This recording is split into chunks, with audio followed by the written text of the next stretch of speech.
আবেদন করলেও এই মহিলারা কখনোই পাবেন না অন্নপূর্ণা ভাণ্ডারের ৩,০০০ টাকা। হ্যাঁ বন্ধুরা, তাহলে কি আপনারা অযোগ্য হওয়া সত্ত্বেও আপনারা যে লক্ষ্মীর ভাণ্ডারের টাকাগুলো পেয়েছিলেন সেই টাকা কি ভবিষ্যতে আপনাকে রিটার্ন দিতে হতে পারে? তো এই নিয়ে কি আপডেট রয়েছে সেই সমস্ত কিছুই এই ভিডিওতে আপনাদের জানিয়ে দেব। তবে ভিডিওটি শুরু করার পূর্বে একটা ছোট্ট রিকোয়েস্ট, ভিডিওটিকে অবশ্যই একটি লাইক করবেন এবং ভিডিওটিকে অবশ্যই শেয়ার করে দেবেন। বন্ধুরা, ৩ জুন বুধবার থেকে অন্নপূর্ণা ভাণ্ডারে মহিলাদের প্রতি মাসে ৩,০০০ টাকা করে দেওয়া শুরু হয়েছে।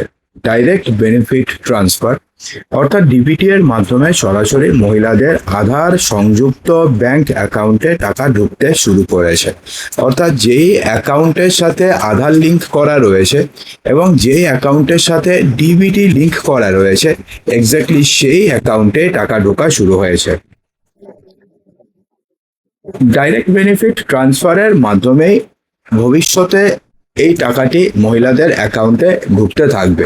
আপনি এখন হয়তো ভাবতে পারেন যে লক্ষ্মীর ভাণ্ডারও তো আমাদের এরকম ভাবে ঢুকতো, তো এটার ক্ষেত্রে আলাদা কি? দেখুন, লক্ষ্মীর ভাণ্ডারের ক্ষেত্রে যে ডিবিটি অ্যাক্টিভ থাকতেই হতো, অথবা ডিবিটি যে অ্যাকাউন্টের সাথে আপনাদের লিংক করা ছিল সেই অ্যাকাউন্ট নাম্বারেই যে আপনাদের টাকা ঢুকতো এমনটা কিন্তু নয়। এমন অনেক লক্ষ্মীর ভাণ্ডারের অ্যাকাউন্ট রয়েছে যে অ্যাকাউন্টের সাথে ডিবিটি লিঙ্কই নেই, তবুও লক্ষ্মীর ভাণ্ডারের টাকা ঢুকেছে। কিন্তু অন্নপূর্ণার ক্ষেত্রে কিন্তু এটা মোটেও হবে না। প্রায় ২৯ লক্ষ মহিলাকে প্রথম দিনেই টাকা দেওয়া হয়েছে। ২৫ বছর থেকে ৬০ বছর বয়সী সমস্ত মহিলা অন্নপূর্ণা ভাণ্ডারের টাকা পেয়ে যাবেন। আগে যাদের লক্ষ্মীর ভাণ্ডার ছিল সেই সমস্ত প্রাপকরা লক্ষ্মীর ভাণ্ডার থেকে অন্নপূর্ণা যোজনাতে স্থানান্তরিত হয়ে যাবেন। অর্থাৎ তাদেরকে অ্যাপ্লাই করতে হবে সেটা ঠিক, কিন্তু তাদের ডেটা তো অলরেডি লক্ষ্মীর ভাণ্ডারে রয়েছে, তো সেখান থেকে ডেটা জাস্ট অন্নপূর্ণা ভাণ্ডারে মাইগ্রেট হবে। দেখুন, প্রথমে মনে করা হচ্ছিল যে লক্ষ্মীর ভাণ্ডারের লিস্ট ধরেই সবাইকে টাকা দিয়ে দেবে, কিন্তু পরে যাচাইয়ের পরে এতগুলো মানে ফেক ধরা পড়েছে এবং এতজন ধরা পড়েছে যারা ধরুন ভারতীয় না হওয়া সত্ত্বেও তারা টাকা পাচ্ছিলেন। শেষ পর্যন্ত সরকারকে তাদের সিদ্ধান্তটাকে বদলাতে হয়েছে। ঠিক আছে, সেই কারণেই ফর্ম আনা হয়েছে চটজলদি, এবং চটজলদি তাদেরকে টাকাও দেওয়া হচ্ছে। ভেরিফিকেশনের পরে তাদের অ্যাকাউন্টে টাকা ঢুকতে শুরু করেছে। যতদিন না স্থানান্তর হচ্ছে ততদিন মহিলারা লক্ষ্মীর ভাণ্ডারের টাকাই পাবেন। এছাড়াও যারা লক্ষ্মীর ভাণ্ডারের টাকা পেতেন না বা আবেদন করেননি তারাও আবেদন করতে পারবেন। যদিও লক্ষ্মীর ভাণ্ডারের টাকা আদৌ ঢুকবে সেই অ্যাকাউন্টে নাকি ঢুকবে না সেটা নিয়ে কিন্তু এই মুহূর্তে একটা বড় প্রশ্নচিহ্ন আছে। কারণ ৪ তারিখ পর্যন্ত লক্ষ্মীর ভাণ্ডারের টাকা কারোর অ্যাকাউন্টে ঢোকেনি। যারা অ্যাপ্লাই করেছে তাদের অ্যাকাউন্টে তো অন্নপূর্ণা ভাণ্ডারের টাকা ঢুকেই গেছে, কিন্তু যারা অ্যাপ্লাই এখনো করেনি তাদের অ্যাকাউন্টে কিন্তু টাকা ঢোকেনি লক্ষ্মীর ভাণ্ডারের ৪ তারিখ পর্যন্ত। নতুন যে আবেদনগুলি রয়েছে সেগুলো গ্রামীণ এলাকার ক্ষেত্রে বিডিওরা এবং শহরে এলাকার ক্ষেত্রে মহকুমা শাসক দ্বারা যাচাই করা হবে এবং এরপরে সেই তালিকা জেলা শাসকের অনুমোদনের জন্য পাঠানো হবে। কলকাতা পুরসভা এলাকার ক্ষেত্রে কে দেখবে? পুরো আধিকারিকরা। জেলাগুলির ক্ষেত্রে সংশ্লিষ্ট জেলা শাসকগণ দেখবেন এবং পৌর নিগমের ক্ষেত্রে কলকাতা পৌর নিগমের কমিশনার অনুমোদনকারী কর্তৃপক্ষ হিসাবে দায়িত্ব পালন করবেন। বুঝতে পেরেছেন? তবে লক্ষ্মীর ভাণ্ডার পেতেন এবং অনেকেই অন্নপূর্ণা ভাণ্ডারের টাকা পাবেন, এছাড়াও পাবেন না। দেখুন, কারা কারা পাবেন না? যারা যারা কেন্দ্র এবং রাজ্য সরকারের অধীনে কোনো স্থায়ী চাকরি করেন তারা কোনোভাবে লক্ষ্মীর ভাণ্ডারের টাকা পেলেও অন্নপূর্ণা ভাণ্ডারের টাকা পাবেন না।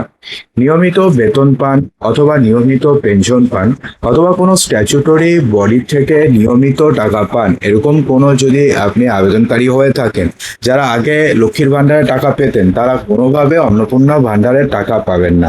ঠিক আছে, সরকারি উদ্যোগ, পঞ্চায়েত, পৌর সংস্থা, কোনো স্থানীয় সরকারি সংস্থা অথবা রাজ্য সরকারের সাহায্যপ্রাপ্ত শিক্ষা প্রতিষ্ঠানের শিক্ষক যদি আপনি হয়ে থাকেন, অশিক্ষক কর্মী হিসাবে যদি আপনি কাজ করে থাকেন, তাহলে তারা কোনোভাবে আগে যদি লক্ষ্মীর ভাণ্ডারের টাকা অনেকেই পেতেন, কিন্তু তারা কোনোভাবে অন্নপূর্ণা ভাণ্ডারের জন্য আবেদন করতে পারবেন না। যে আবেদন করেনও তাহলে পরে টাকা ঢুকলে পরে সেক্ষেত্রে আপনাদের পরবর্তীকালে জেল পর্যন্ত হতে পারে।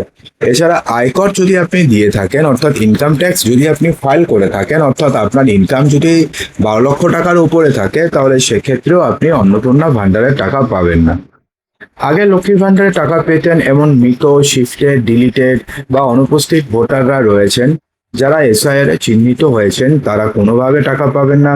যেসব সুবিধাভোগী এসআইআর ট্রাইব্যুনালে অ্যাপিল করেছেন অথবা নাগরিকত্ব আইনের অধীনে আবেদন করেছেন, তাদের আবেদনের নিষ্পত্তি না হওয়া পর্যন্ত টাকা পাবেন। আবেদনের নিষ্পত্তি হয়ে গেল, নাম ইনক্লুডেড হয়ে গেল, টাকা পাবেন।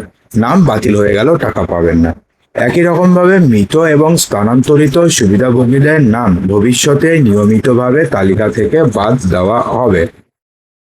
ঠিক আছে, তো এখন ব্যাপারটি হচ্ছে এমন অনেক অযোগ্য রয়েছেন যারা এখন এই অবস্থাতে তারা তো আর অন্নপূর্ণা ভান্ডারে কোনোভাবে অ্যাপিল করবেনই না, কিন্তু তারা তো এতদিন পর্যন্ত লক্ষ্মীর ভান্ডারে টাকা পেয়েছেন, তাহলে তাদের এখন কি হবে?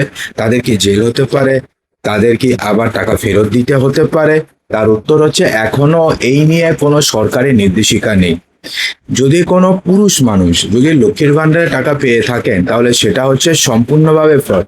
তারা কোনোভাবে এই টাকা পাওয়ার যোগ্য ছিলেন না, তারা টাকা পেয়ে গেছেন। তারা যদি টাকা পেয়ে থাকেন অর্থাৎ কোনো পুরুষ মানুষ, তাহলে সেক্ষেত্রে তাদের জেল পর্যন্ত হতে পারে, ধরা পড়লে টাকা তো দিতেই হবে, সেই সঙ্গে জেল পর্যন্ত হতে পারে। কিন্তু কোনো মহিলা যদি এত কিছু থাকার পরেও যদি এতদিন পর্যন্ত লক্ষ্মীর ভান্ডারে টাকা পেয়ে থাকেন তাহলে ভবিষ্যতে তারা টাকা পাবেন না, কিন্তু তাদেরকে টাকা ফেরত দিতে হবে অথবা তাদেরকে ধরুন জেল হবে, এরকম কোনো নির্দেশিকা এখনো পর্যন্ত নেই। সেজন্য আপনাদের চিন্তা করার কোনো কারণ নেই। তো বন্ধুরা, আশা করবো যে ভিডিওটিতে আপনাদের সমস্ত কিছু সঠিকভাবে বোঝাতে পেরেছি। ভালো লাগলে লাইক করবেন, শেয়ার করবেন, চ্যানেলটিকে সাবস্ক্রাইব অবশ্যই করবেন।